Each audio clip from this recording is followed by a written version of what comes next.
নমস্কাৰ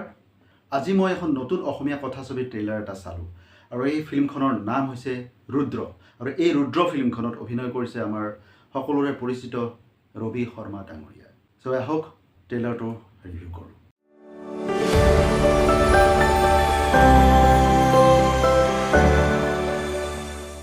I am not coming back মই আৰু উভতি নাহোঁ মই জানো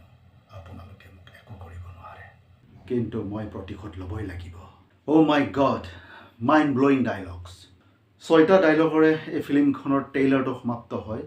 ট্ৰেইলাৰটো চাই খুবেই ভাল লাগিল তাৰে এটা ডায়লগ মই নকলোঁ যিহেতু ছোৱালীজনীয়ে কৈছিলে সো মই সেই ডায়লগটো মই ৰিপিট কৰিব নোৱাৰিলোঁ লিড কেৰেক্টাৰ যিটো মানে ডায়লগখিনি কৈছে তো সেইখিনিয়ে মই আওৰাবলৈ অকণমান চেষ্টা কৰিলোঁ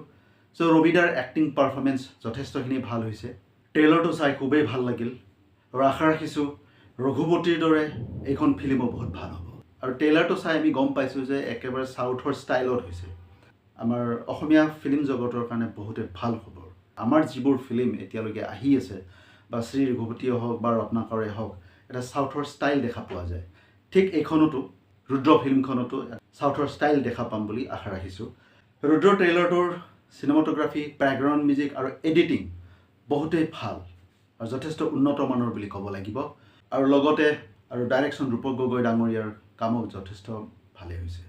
আৰু ট্ৰেইলাৰটো চালে আমি গম পোৱা যায় আৰু সম্পূৰ্ণ এখন একশ্যন প্লাছ ৰোমেণ্টিক মুভি হয় মই এটা কথাই ক'ম ট্ৰেইলাৰটো লিখিয়া যদি এই ফিল্মখনত তেনেই হয় তেতিয়াহ'লে ফিল্মখন ছুপাৰ ডুপাৰ হিট হোৱাত কোনেও বাধা দি ৰাখিব নোৱাৰে চ' আজিলৈ এৰিছোঁ আকৌ লগ পাম নতুন এখন ফিল্মৰ ৰিভিউ লৈ নতুন চিন্তাৰ চৰ্চা লৈ ধন্যবাদ